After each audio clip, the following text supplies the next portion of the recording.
ನವೀನ್, ಮುಖ್ಯವಾಗಿ ನಿನ್ನೆ ಒಂದು ಇಸ್ರೇಲ್ ಬೆಂಜಮಿನ್ ನೇತನ್ಯಾಹು ಅವರ ಒಂದು ವಿಡಿಯೋವನ್ನು ಪೋಸ್ಟ್ ಮಾಡಿತ್ತು. ಆ ವಿಡಿಯೋದಲ್ಲಿ ಬೆಂಜಮಿನ್ ನೇತನ್ಯಾಹು ಅವರ ಕೈನಲ್ಲಿ 6 ಬೆರಳುಗಳಿವೆ ಅನ್ನೋ ಒಂದು ಅಂಶವನ್ನು ಕೆಲವರು ಐಡೆಂಟಿಫೈ ಮಾಡಿ ಅದರ ಬಗ್ಗೆ ಚರ್ಚೆನ ಮಾಡಲಿಕ್ಕೆ ಶುರು ಮಾಡಿದ್ರು. ಹಾಗಾಗಿ ಆ ಒಂದು ವಿಡಿಯೋನೇ ಆರ್ಟಿಫಿಷಿಯಲ್ ಇಂಟೆಲಿಜೆನ್ಸ್ನಿಂದ ಕ್ರಿಯೇಟ್ ಮಾಡಿರುವಂಥದ್ದು. ಇದು ನಿಜವಾದಂಥ ಬೆಂಜಮಿನ್ ನೇತನ್ಯಾಹು ಅವರ ವಿಡಿಯೋನೇ ಅಲ್ಲ. ಬೆಂಜಮಿನ್ ನೇತನ್ಯಾಹು ಅವರನ್ನ ಹತ್ಯೆ ಮಾಡಿರ್ಬೋದು.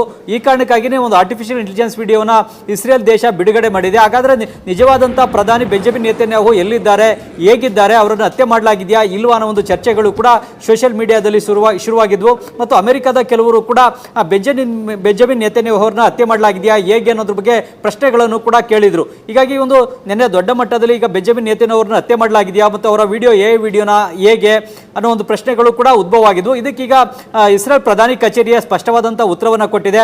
ಬೆಂಜಮಿನ್ ನೇತನ್ಯಾಹು ಅವರನ್ನ ಹತ್ಯೆ ಮಾಡಿಲ್ಲ, ಅವರು ಸುರಕ್ಷಿತವಾಗಿದ್ದಾರೆ, ಸೇಫ್ ಆಗಿದ್ದಾರೆ ಮತ್ತು ಆ ವಿಡಿಯೋ ಕೂಡ ವಿಡಿಯೋ ಅನ್ನೋ ಒಂದು ಸ್ಪಷ್ಟನೆಯನ್ನು ಕೂಡ ಕೊಟ್ಟಿತ್ತು. ಮತ್ತು ಬೆಂಜಮಿನ್ ನೇತನ್ಯಾಹು ಅವರ ಕೈನಲ್ಲಿ 6 ಬೆರಳುಗಳಿಲ್ಲ, 5 ಬೆರಳುಗಳಿವೆ. ಮತ್ತು ಆ ಒಂದು ವಿಡಿಯೋವನ್ನು ತಪ್ಪಾಗಿ ಕೆಲವರು ಅರ್ಥೈಸಿಕೊಂಡಿದ್ದಾರೆ ಅನ್ನೋ ಒಂದು ಸ್ಪಷ್ಟನೆಯನ್ನು ಕೂಡ ಇಸ್ರೇಲ್ ಪ್ರಧಾನಿಯವರ ಕಚೇರಿಯಿಂದ ನೀಡಲಾಗಿದೆ. ಹೀಗಾಗಿ ಒಂದು ಸೋಷಿಯಲ್ ಮೀಡಿಯಾದಲ್ಲಿ ಹರಿದಾಡ್ತಾ ಇದ್ದಂಥ ವದಂತಿಗೆ ಈಗ ಸ್ಪಷ್ಟನೆಯನ್ನು ನೀಡುವಂಥದ್ದು ಮತ್ತು ಅದಕ್ಕೆ ಅಂತಿಮವಾದಂಥ ತೆರೆಯುವಂಥ ಕೆಲಸವನ್ನು ಇಸ್ರೇಲ್ ಪ್ರಧಾನಿ ಕಚೇರಿನೇ ಮಾಡಿದೆ.